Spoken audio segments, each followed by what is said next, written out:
I am so happy in Indianapolis today to be joined by Brad Feld, who is the founder of Techstars, and you are also the founder of Foundry Venture Capital, Yep. and you're speaking in Indianapolis this week. Take us through what made you want to get involved with entrepreneurship and be your own boss. I started my first company when I was 19. I never really thought about working for anybody. And I just sort of started a business. And then all of a sudden, that business started to turn into something. And that was it. And I've kind of never looked back from that.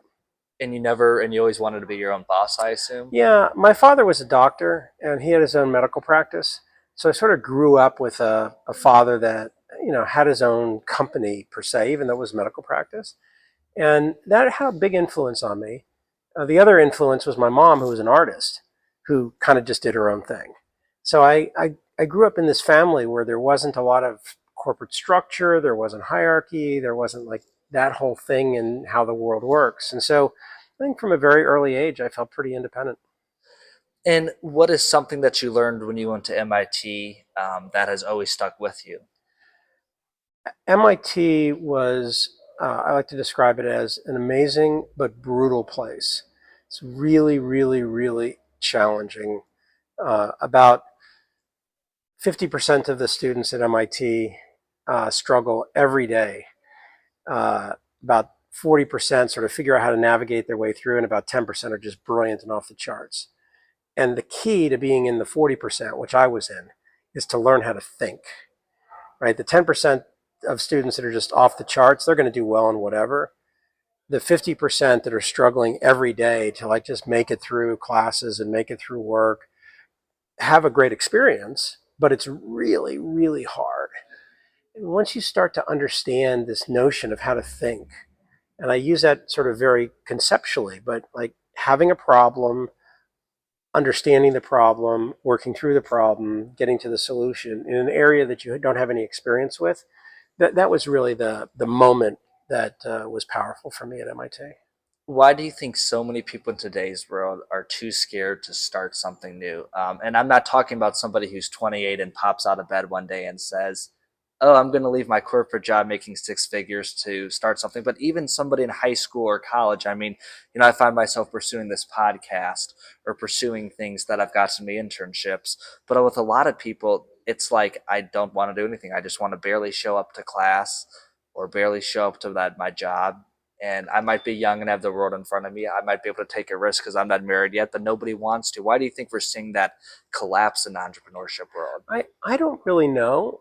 I think there's probably an element of it that's always been the case, which is that there's, a lot of people that are, operate the way you're describing versus a relatively few number of people who are ambitious and trying to accomplish something new and being willing to take risks. And a lot of people who sort of, don't really know exactly what to do or where to do.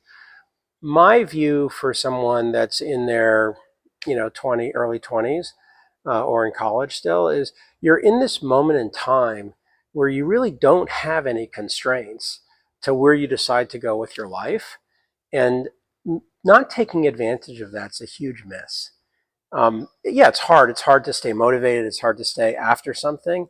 But the opportunity that comes from taking risks, recognizing that it's okay to fail, and that's really the important part of it. Like, if you approach it from the standpoint of, I have an idea, whatever that idea is, I'm going to run an experiment.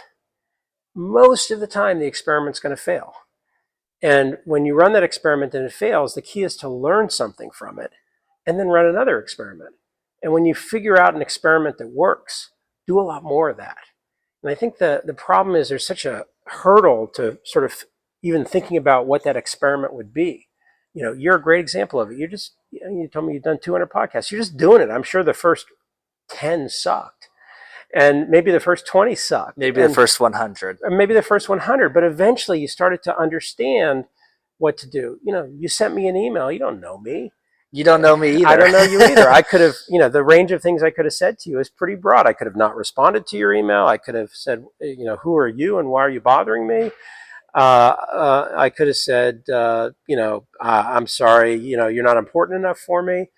Or I could have said what I said, which is, sounds cool, let's get together, right? So you just have to do a bunch of that. And I'm sure you've had all those responses from people that you've Yes. reached out to. And even the verbal commitments don't always get over the finish line, which is what I wanted to ask you about sales.